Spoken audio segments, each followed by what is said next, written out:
मालिक, मेरी बेटी लकड़ियां चुनकर आ रही थी। रंजीत सिंह के बेटे जगन्नाथ ठाकुर ने इसकी इज्जत लूट ली। हम गरीब हैं, इज्जत के सिवा हमारे पास कुछ नहीं है। अब कौन इससे शादी करेगा? अब कौन इसका हाथ थामेगा? आप न्यायमूर्ति हैं, आप ही फैसला कीजिए मालिक।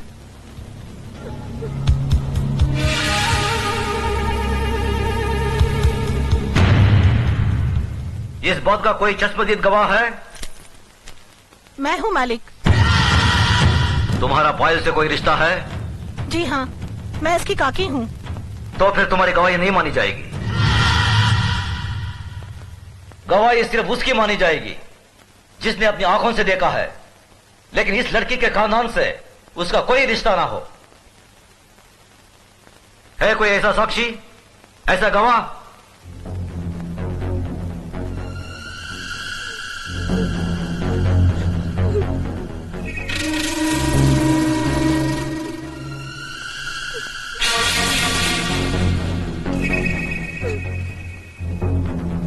मैं हूँ मालिक। मैंने देखा है। तुमने क्या देखा है बेटे?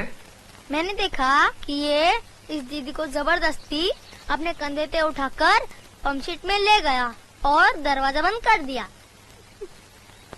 ये बचाओ बचाओ चिल्ला रही थी, मगर वहाँ कोई नहीं था।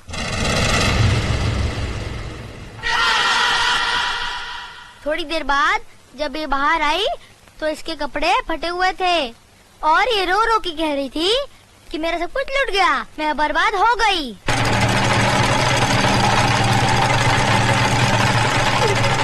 जगन्नाथ, कमीने कुत्ते, तूने इन गरीबों को क्या समझा है? ये वो गरीब मजदूर हैं जिनके खून पसीने की बरकत से हमारी धरती पर हरियाली जागती है। हमारे सर पर जमींदारी का ताज इन्हीं गरीबों की बदौलत है, जिसके बदले में उन्हें 2 वक्त की रोटी, 2 गज की चादर मिलती है। और तूने उसी चादर में घुसकर इस गरीब की इज्जत लूट ली। फिर तुझ में और जानवर में क्या फर्क रहा? मुनीम जी, देवी माँ के मंदिर से सिंदूर ले आओ। जी मालिक। पायल, तुम इधर आओ। जिन हाथों से मजबूर करके इस कमीने ने तुम्हारी इज्जत लूटी, आज ये उन्हीं हाथों से तुम्हारी मांग भरेगा, तुम्हें अपनी पत्नी बनाएगा। ये हमारा फैसला है। गजराज, अपना फैसला बदल दे। आंखें मत दिखा। ये नीच, जिसके पांव अगर मेरी हवेली के फर्श पर पड़े तो फर्श गंदा हो जाए, इस 2 टके की लड़की को तुम मेरे घर की बहू बना रहे हो।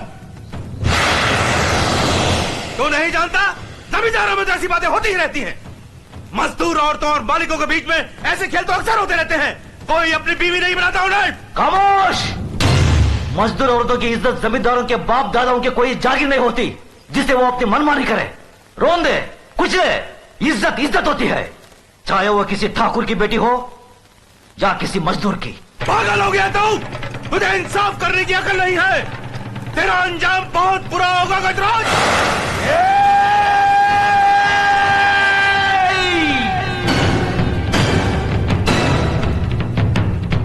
इसके आगे एक लफ्ज भी बोला तो जुबान खींच लूंगा। तेरी औकात मेरे सामने खड़े होने की भी नहीं है और तू मुझे ललकारता है। गजराज ठाकुर ने कभी किसी अंजाम की परवाह नहीं की। अगर परवाह की है तो सिर्फ अपनी आन, इंसाफ, अखलाक और ईमान की। इस लड़की की जन्म, जात, नाम, इसकी कोई अहमियत नहीं है हमारी नजर में। अहमियत है तो सिर्फ इसकी इज्जत, इसकी पवित्रता की। जगन्नाथ, मांग भर इसकी। गजराज!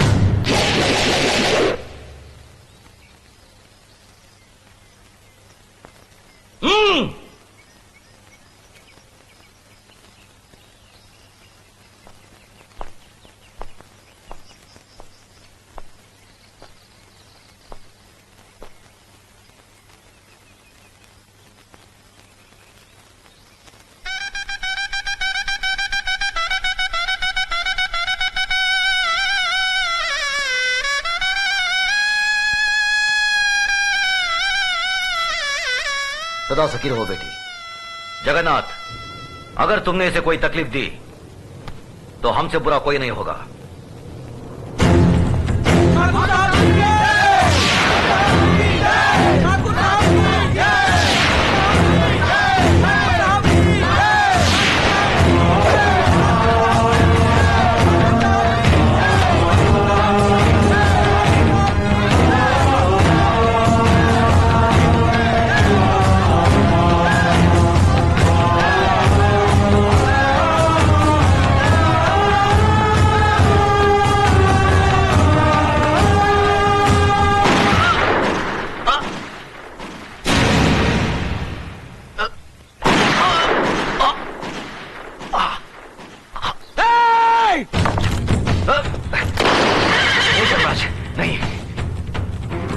बाप उजाड़ना तुम्हारा धर्म नहीं है।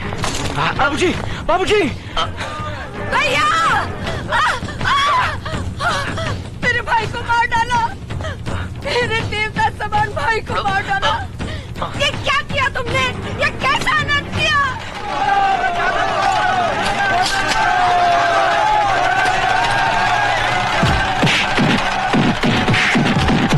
रुक जाओ, छोड़ दो उसे। जो अपराध उसने किया है उसकी सजा उसे जरूर मिलेगी। आज से 18 साल के लिए हम रणजीत सिंह ठाकुर को समाज और बिरादरी से बाहर करते हैं। आज के बाद अगर कोई भी इसके परिवार के साथ किसी भी तरीके का संबंध रखेगा तो उसको भी यही सजा मिलेगी।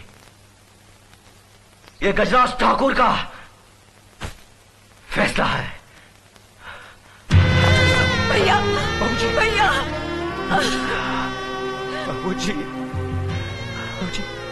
बाबूजी। धर्मराज, न्याय करने वालों के लिए रिश्ते और जज्बात कोई मायने नहीं रखते। बेटे, जान चली जाए पर आन ना जाने पाए। जान देकर जो आन की रक्षा करता है वही न्यायाधीश इंसाफ के आकाश की बुलंदी को छूता है।